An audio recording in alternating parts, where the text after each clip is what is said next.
All right, it is the Quarantine Drinking Team series, and I'm here with my good friend Richard Patterson joining us live from Scotland. He is the master blender of White and Mackay and the master distiller of the Dalmore. You know who this guy is. He's one of my favorite gentlemen in the business. How are you, Richard?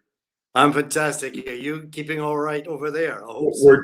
We're doing well. We appreciate you joining us from Scotland, and I met you early on in my career of whiskey with Bourbon Blog, and we even had a lesson on nosing back in New Orleans. We did a video together many years ago, and in fact, it was something you beat me on because we said, "Here's the Dalmore King Alexander," and I said, "Well, you've got to keep it in your mouth for at least." At that time, at least 1 minute, and I think you kept it in your mouth for about 4.5 minutes. And when you came to drink it, swallow it, you were expecting it to be perhaps a little bit strong. And because you soften up with that length, it just went over like silk. And your face just revealed everything. It did. You've always said, well, that's what I love. And we'll have to post that on Bourbon Blog again so everybody can see it. But it was a fun video on the nosing, the hello. How do you do it? Show us. It's the hello, how are you, right? It's you pick up the glass and you say, hello, how are you? Quite well. Thank you very much. I love how this guy talks to his whiskey. And the whiskey talks back sometimes, right? That's it, but you've got to give it time. All this knocking it back like some of you guys over there is not really so good. It's about literally holding it top of the tongue, underneath, back in the middle for at least 20 seconds. So you've got to give it time, give it patience. Just like the maturation of our whiskey, you got to give it the same length of time. Give it time. So if it's about 10 years old, hold it for at least 10. If it's 15, 10 seconds. Yeah, least 10 seconds. But how did you come to discover that was the way to do it? I mean, you've been at this for a while. How did you find that, hey, this is the way to do it? Because a lot of people, I used to, when I first came to America in the sort of 80s, a lot of people were knocking it back. And I used to say to them, hey guys, have you tasted it? And they went, yeah, I've just knocked it back. I said, no, have you really tasted it? You've really got to make full use of your tongue. And, a lot of people, when they did it in the top of the tongue, underneath and back in the middle, suddenly they said, now I know what you mean. I said, well, you've got to take your time. The longer you take, the more you extract from the whiskey itself. It's like great food. You don't just knock the food back, you chew it. The longer you chew it, the more you extract the flavors. Well, it's the same with single malt whiskey, blending whiskey. Give it time and you'll get the reward. But once you've hit it first, always go back to the second time. Second taste is the most important to really see what the whiskey is trying to reveal. You got to prime the palate to get it ready for that next flavor, right? Yeah. Have you ever had a whiskey that on the first taste, you're like, I don't know about this, and then the more you get into it, you like it better? Does that happen sometimes with you? Yeah, because remember, whiskey is a living person. It's like getting to know somebody. The more you talk to them, the more their personality comes out, the more you like them. And sometimes people are a little bit hidden with their character, their personality. Well, it's exactly the same with a whiskey. So you've got to really, get to know it. And then sometimes it will reveal other things. But that's the sort of excitement about the whiskey, because when we lay down whiskies of Dalmore 20, 30, 40, 50, 60, when you get into the 40, 45s, the 60s, even, the 50s and 51 more recently, you find out nuances that perhaps you've not seen before. But because they're older, like your grandmother, your grandfather, you don't kick them around. You've got to give them time, and therefore they will express themselves in their own particular time. Absolutely. No, and they really do. What do you remember a whiskey that you in your history and not a Dalmore whiskey, maybe someone else's that you originally didn't like, and then you were like, wait a minute, I do like this. Was there one that you can recall that you Well, not too many, because even with some of our Juras Vedekins, Tamnavulans, right. they sometimes took a little bit of time to reveal themselves. But Right. Quite often, if you take bottles and you've had it in your cabinet for a long time, you need to aerate these whiskies. You need to put it in the glass swirl it around. Don't just take it out of the cabinet. You haven't had a drink for, maybe 6 months or what have you, Right. which is pretty unusual for you guys. But Right. anyway, especially you, Tom. Right. So, I've done that myself. I've gone into my cabinet. I've said, oh, I haven't tasted this for some time. And, the vacuity in the bottle is perhaps a little bit larger than normal.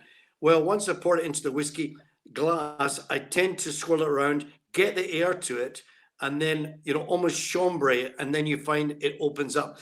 But it doesn't reveal itself immediately. You've got to give it time in the glass, and then things begin to change. Absolutely. What we're tasting right now here is the Dalmore 18. Tasting some of the Dalmore 18. Tell us about. We'll take a taste of this, then we'll talk about what's been happening in the world. But let's first of all start with a toast here, Richard. Cheers! It's so good to see you, my friend. Cheers to you too. I'm so glad that I happen to have a bottle of the Dalmore 18 with me. So it's very good. But this is finished in Methuselah sherry. This is a minimum of 18 years, going to 18 to 21, but finished in what we have a long, up to nearly 3 years in Methuselah sherry, which is, of course, from Gonzalez Baez.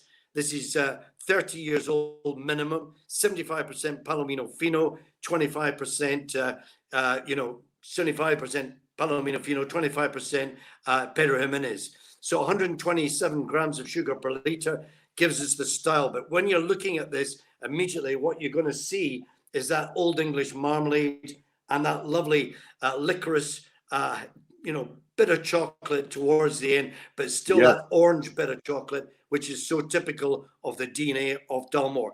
This is coming in at 43%. So again, because it's 43 as opposed to other whiskies that are 44, then you're going to just have it a little bit longer on the palate. So a big slanjiva to you, Tom. Nice to see you again. You too.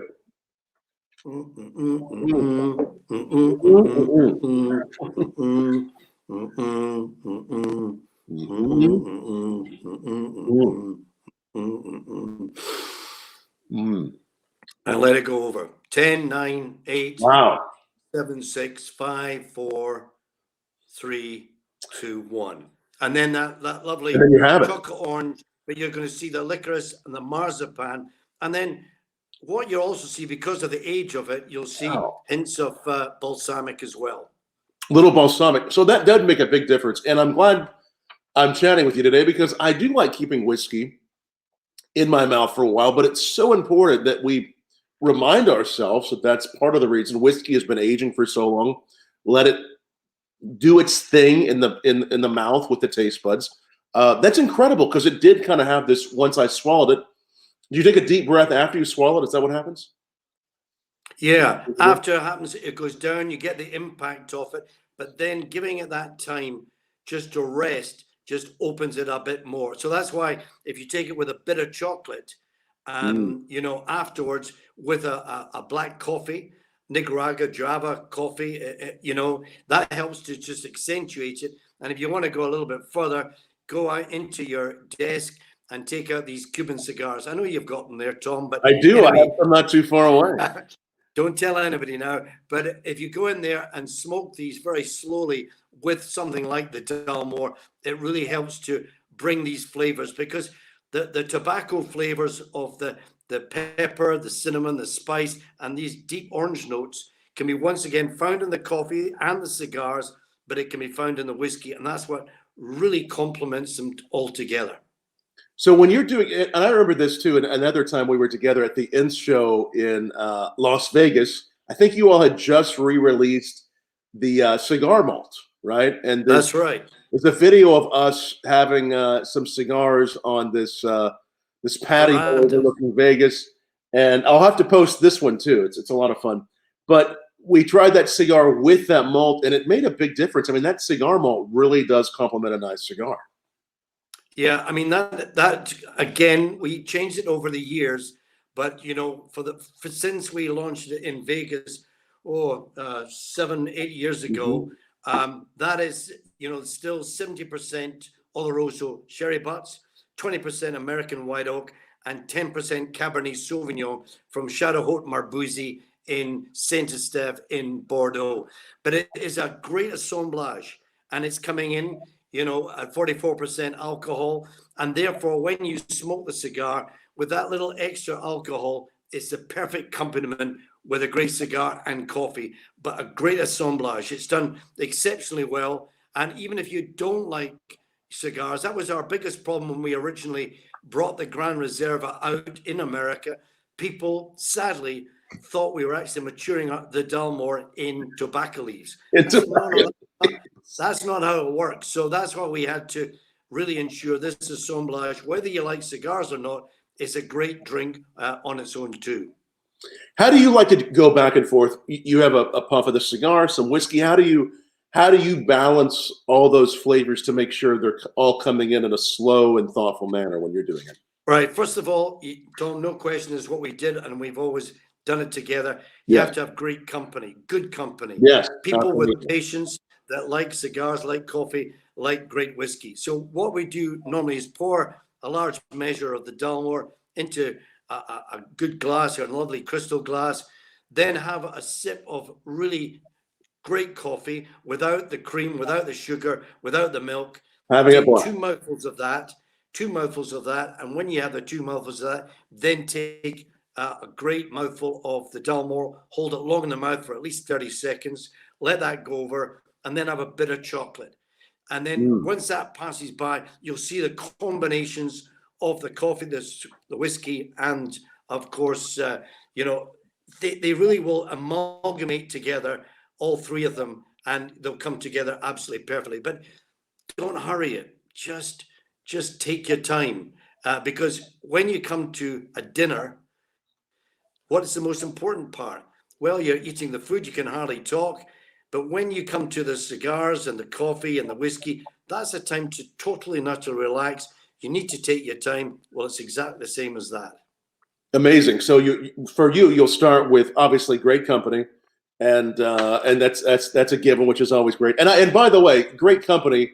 I love that you've dressed up. It's so cool. We didn't even plan this. We both have a touch of pink on our tie. Pretty good stuff. I keep on saying though, at some point when I show up, I'm going to wear a kilt and surprise you. But we used to wear the kilt, but you guys over in America always keep wanting to know what's underneath it. That's a big problem over there. So we'll draw in the cigar. We'll do a puff of that. It'll get on the palate, and then we'll do coffee black, and then we'll do the Dalmor, 30 seconds, and then we'll do the chocolate, and then you'll go back and forth with those elements coming on the palate.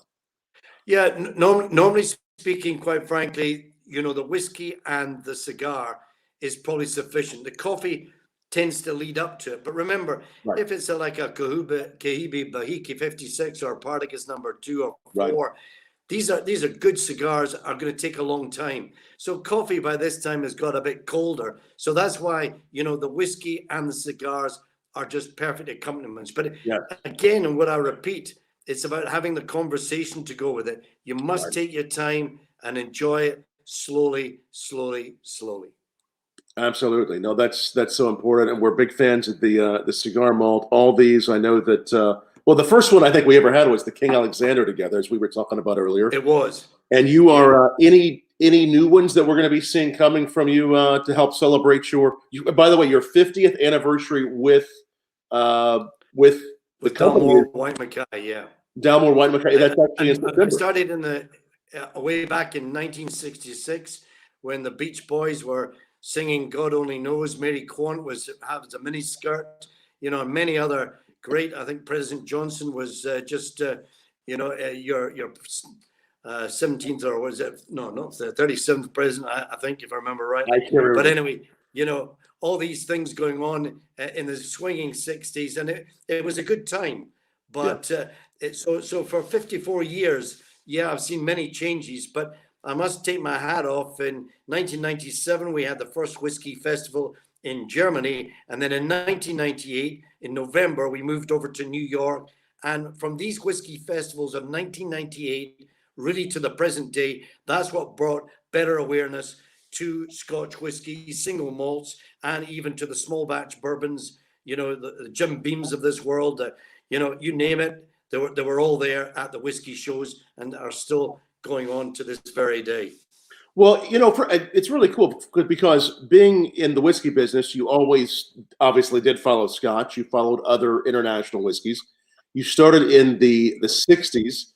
What do you think really were for you, the key components of getting whiskey more popular in the late '90s, leading up to today? What was the key ingredients that made that happen? When did you really recognize it? And tell us about that.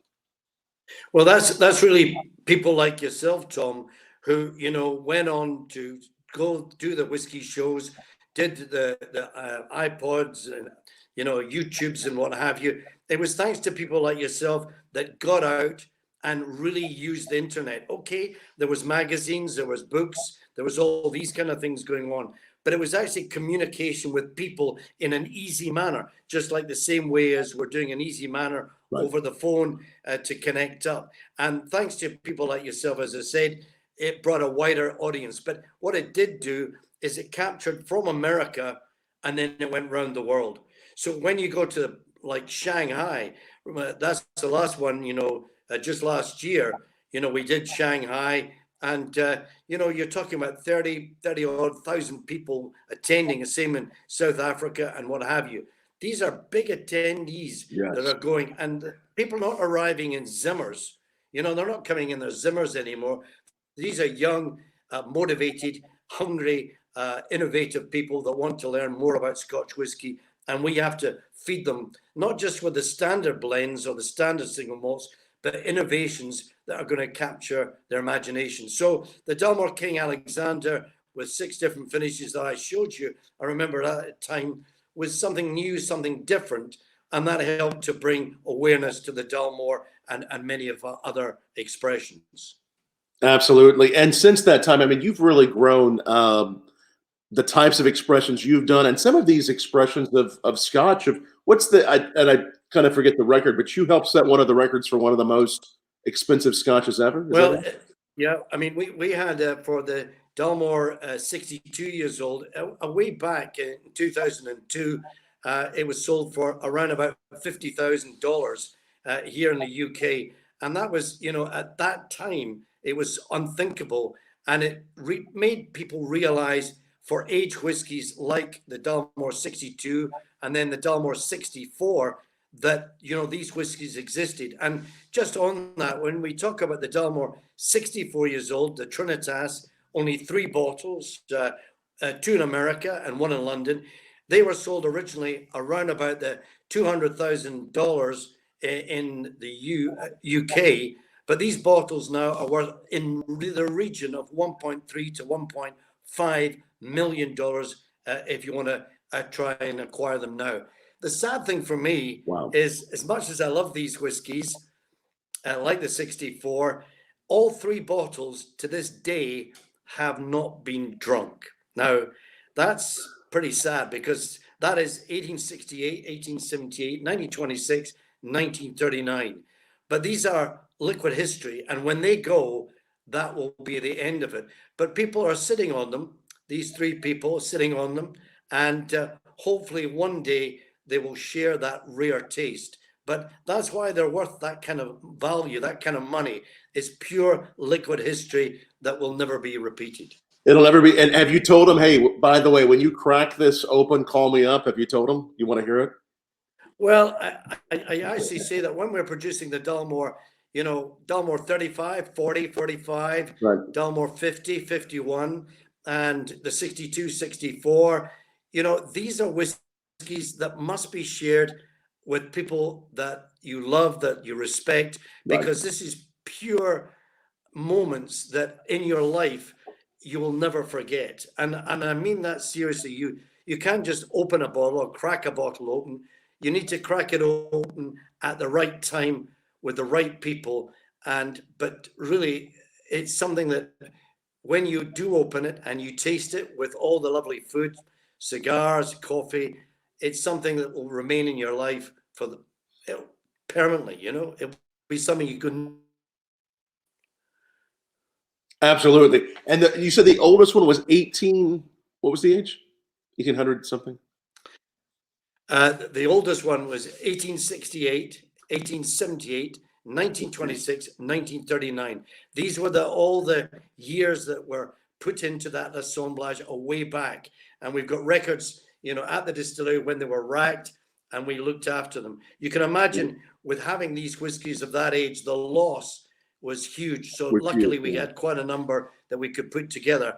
But, only 3 bottles were actually produced off that 64 at the end. Wow. So again, that but all 100% natural strength, natural color.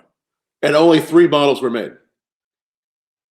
Only 3 bottles. That's it. With that assemblage. And again, when you 1800s, there's not much whiskey. How much whiskey is left in the barrel at that time? I mean, how much are we talking? Well, that's why that's why there was a few barrels, and it was literally just the remnants of it, and that's why the assemblage had to be put together so that we could get the 3 bottles. But it does have, little droplets from that particular era. Yeah. So what is it? So I mean, you put this together. You tasted some of this really old 1800s. What does the whiskey from the 1800s taste like? Because it had been aging for over 100 years, right? Well, no, been aging, but the assemblage had gone from one assemblage to another. Right. So there were only threads of it when I eventually got it together. Then you got it together. From the 1939 and all that. So there's only connotations of that. But what it did have was a little bit heavier. Obviously, the extraction of the wood had to be taken into account. But the sherry notes and that sort of balsamic that I talk about, and the licorice. These are when notes of these rarities truly come through, because only age can really open these kind of flavors that are exceptionally rare.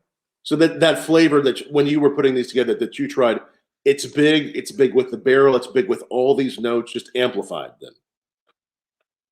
That's correct, because you get, when we talk about the DNA of the Dalmore being chocolate orange, you're talking about something, with more fruitcake, more impact, but that will linger longer on the palate. And that's why for these rare whiskies, yes, you need to open the bottle, you need to chambray them, but then you need to let them open up completely and hold it long in the mouth at the right time, right place.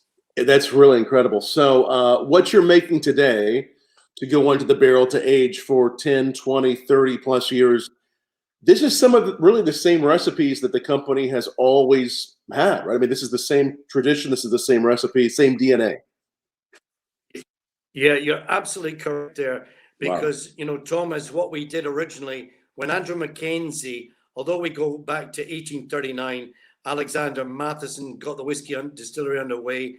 But when Andrew Mackenzie arrived in 1867, he, in 1874, wanted to double the capacity of the distillery. But what he did was something different. He started to say, instead of having self whiskies or new spirit, or as you guys call it, white duck, we want to mature our whiskies. And people used to say, what do you mean mature your whiskies? We want to let it mature for at least 12, 15, 20, 30 years. And everybody said during these early years, what do you want to do there? What do you want to do that for? Because we've discovered by leaving the whiskies that a little bit longer, we're going to get the rarities, the beauty of the whiskies to really shine through. Now, that was started in 1874. And when you think in the 19th of May, 1915, the first whiskey had to be matured by law for 3 years. By law, 1915. Andrew Mackenzie was way ahead of this game. And that's why when we took over, the Mackenzies were there. And then I joined in 66. We had old stocks, and it was due to the policy that he had set down. So, old whiskies like that are not readily available by every company. Only a handful today have these rarities. So we've made full use of it purely thanks to the fortitude of a guy like Andrew Mackenzie. That's incredible. And it's so much fun talking whiskey with you and history. And let's talk about what's happening right now since the COVID crisis, obviously affecting everyone in the world, affecting you on Scotland. What has been the response of Whyte Mackay, the Dalmore, and how's it affected your all's business and what's going on? Well, it's obviously we feel that we're not alone Right. because all around the world we're suffering, and what we are having to do is to make sure all our members of our staff, as much as possible, we can take good care of them and make sure they're, it's not an easy job. We're doing the best we can, but we've had to obviously cease production. We are keeping our Invergordon grain distillery moving because that's now producing millions of litres for sanitizers, which we're supplying to the UK and further afield. So we're doing our own particular contribution. And I know our parent company, they're doing exactly the same. So, we're trying to do the best we can, but Dalmore will close. It's been closed for a few weeks now, but hopefully, really hope in the month of May, we can possibly get back. But, like our bottling halls and everything else, it's not going to be a quick fix. These bottling halls are going to have to take a number of weeks to get up to full production. So that's quite a long way off. And even the office, we're going to have to take steps to make sure everybody's separated and sanitized in the right way. Protection is what it's all about during this very, very sensitive time. But we will resume and we'll get back to normality. But the burning question is, when will it happen? Everybody's asking the same question. And when it does happen, hopefully, we'll recover in a good way. But it's going to take, maybe we won't be the same, but hopefully Scotch whisky will remain part of that. Scotch whiskey, well, it'll remain part of that. What have you been up to since everything's been closed? Have you been doing some of the work from home? What have you been taking time to do since it's been closed? Well, we're always looking long term. So, for the last number of weeks, the computer here has been working flat out. We've got quite a number of programs that we're putting together. Right. We're still doing a lot of interviews, and we're still making sure the stocks will be in place, and Right. trying to keep our many customers aware that as soon as things do get back to normal, we'll be supplying them as best and quickly as possible. It won't be, as I say, a quick fix, but at least we're keeping in contact with them and trying to keep everybody happy. Not much more we can do from there. Right. Because one of the interesting things you and I were talking about earlier was in most states, and of course we have so many rules in the US, there's so many different rules state by state. In Indiana, where I am, it was you could go into the liquor store for a while. It's an essential business. The liquor stores are still open in Indiana, but now I'm having to call ahead and having them deliver my liquor street side, which is fine. We can do that. But from what I understand, there in the UK, liquor stores have been closed. People are just buying it at the supermarkets. Is that right?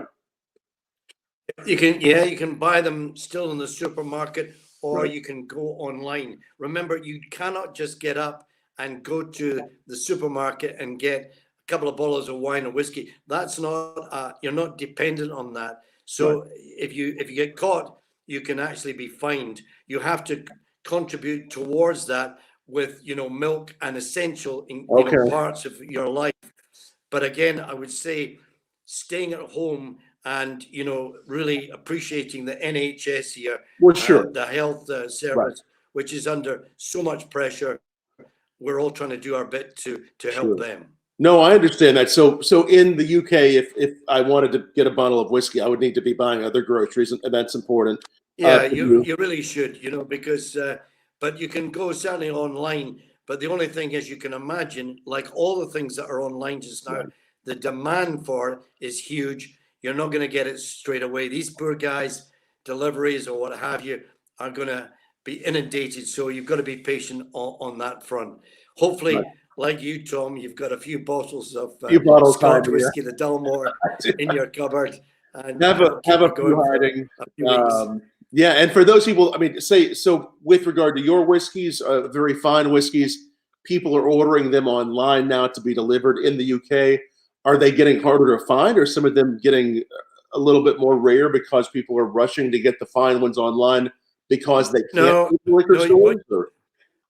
No, what you've got to remember, Tom, is that, at this moment in time, a lot of people have been what we call furloughed. The government are Right, trying to pay as much as they can. right, Hopefully that will continue. But, the outlook for money is not as confident as you can imagine. Therefore, people are being very sensible. Yes, at the beginning, people went in, bought a lot of beer, whiskey, wine at the very beginning. But when they realized, actually, this is for long term, that could be affected, the money may not be as lucrative as it was at the present moment. So people have been holding back a little. And, that is our great concern. And don't forget, the travel, the duty free, that's taking, quite a pounding. Sure. And, we really don't know how travel is going to get underway again. Right. Are we going to be allowed back on the plane, or is it going to be, temperature controlled, or all these kind of things? It's still the unknown. So yes, demand for whiskey is going on, but it's people are still very cautious, and it's quite understandable. Well, sure, with how they're spending it. And duty free is really something on our series here we haven't really talked about. How, thinking about short term, long term, even once people are traveling again, do you see duty free in some of those special releases, or just buying alcohol and duty free at all? Is that something that you think will really be, even in a few months here, on the decline? What do you predict? I think as far as travel is concerned, that is going to be severely restricted, and if it's restricted, that has to have, and is at the present moment having a immediate impact on sales. It doesn't matter if it's liquor or perfume, things are going to be a little bit different. So we see more online sales taking place until we know that the safety measures that are definitely required for travel are once again reinforced. But more importantly, are we going to give that confidence back to the consumer? Right. Are you going to be feeling safe when you walk into a shop with somebody else, or are we going to be restricted? These are some of the unknowns, but we'll get there, but it may take a little time. Well, and you're 50 years in the business. And again, I probably should have asked this. When you got into the business 50 years ago, this September 14th is the anniversary. How did you first get started? How did you first, was this something that was in the family, or you just tell us the story? No, it was all to do with my father. Yeah. He had W.R. Patterson Limited. He was whiskey broker, like my grandfather. So I always say the same story. Whiskey runs in my blood. I started training with my father when I was 8 years old. He gave me a drink and at his bonded warehouses here in Glasgow. I only smelt it, but it was enough to get a cuff on the back of the head because I didn't smell it in the right way. So I learned the hard way. But what my father did was he said, you've got to have a passion for whiskey, but you've got to keep learning. So don't think it's going to come easy. And that's why I studied not only whiskey, I studied wine as well. Because my first job, yes, at a company that owned Glen Scotia Distillery in Campbellton, he got me the job. And everybody used to say in the staff, you say, let's face it, Richard, you only got this job because of your poshy father, And I went, well, yeah, maybe that's right. So I was determined to, do my own thing, learn more about wine, spirits, everything about it. And that's why I've always gone by the saying, knowledge is power. When the executive stops learning, he's finished. And I would say that, but more than anything, you have to have a passion. Passion about anything elevates the soul to achieve greater things. And hopefully, over the last 50 years, I've seen a lot of changes.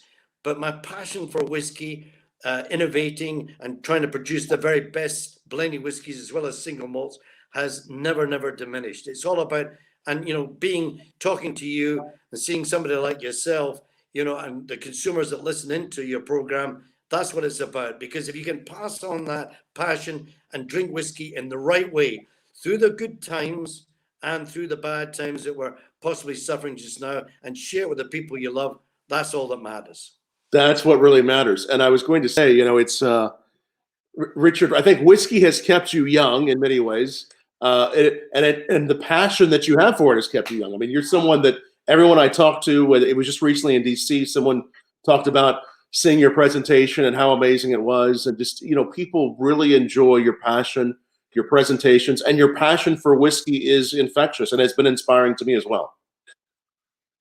Well, thanks very much, Tom. But, it is such a great program. Okay, you've got American whiskey, you've got your bourbons, your small batches, and everything else. But Scotch, it goes round the world in such a small place like Scotland, yet it can bring awareness to so many things. Our beautiful cities in Glasgow, Edinburgh, and the beautiful islands, the Highlands, you name it. And, over 2 million people now come. Okay, that's been set back, but the enthusiasm. I mean, these whiskey festivals, you should see the people, you've seen them yourself. They're so enthusiastic. They want to learn more, but you've got to give them that information to show that whiskey is different, but it has to be revered and it has to be respected. Absolutely. And we've always been fans of Scotch whiskey on the Bourbon Blog. I'm especially a fan of the Dalmore and of yours, Richard. For those people that are watching us, there's a lot of fans that are big bourbon fans watching this. And, maybe some of them are younger. They haven't tried as much Scotch. Give us basically your persuasion, your argument for why bourbon lovers who haven't tried Scotch should try Scotch. Well, let me first of all assure you that bourbon is great. You've got your own bourbons. I think they're all great in many respects. So bourbon, Scotch is Scotch. But right. Like the versatility, you've got blended whiskeys, you've got blended malts, and you've got single malts. You've got single malts that you don't often see with bourbon going up to, as I say, the Dalmore, 64 years old. 62, 51, 50. These are rarities. These are rare beauties. Yeah, quite expensive.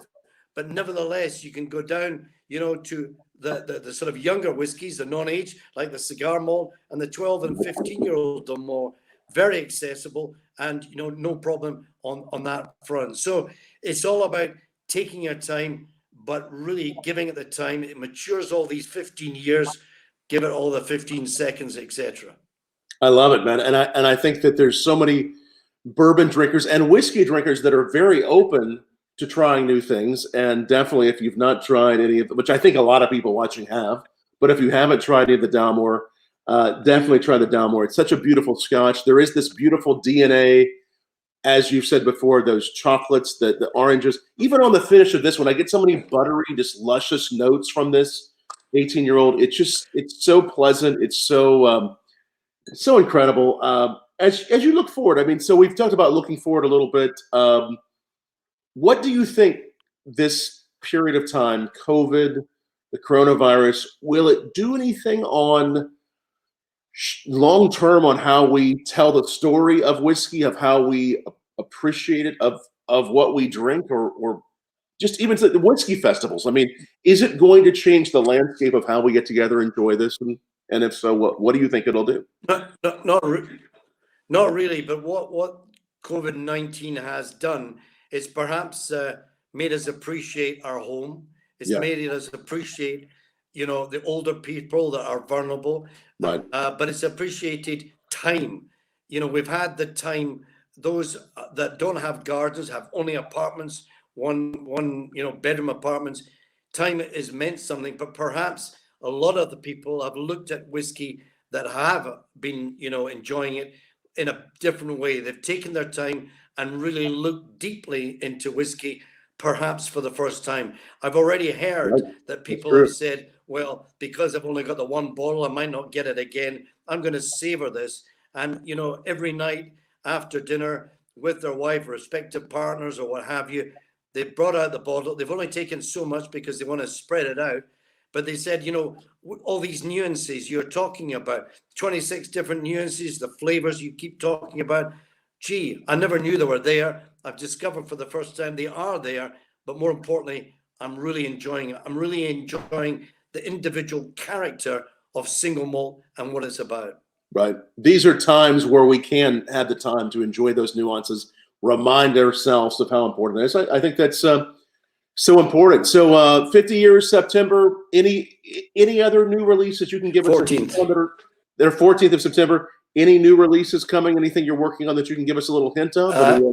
Yeah, we've got quite a number coming up because, as you can imagine, we're always thinking way ahead, 10 years. So we have got a number, but I can't reveal them all just now. But I can assure you, the sort of meticulous attention that we pay to all our whiskies are done in exactly the same way with these releases coming up. Because, you know, when we're using port or sherry and wine or what have you, it does take a long time, but we will only release them when the time is right and when they can be fully appreciated.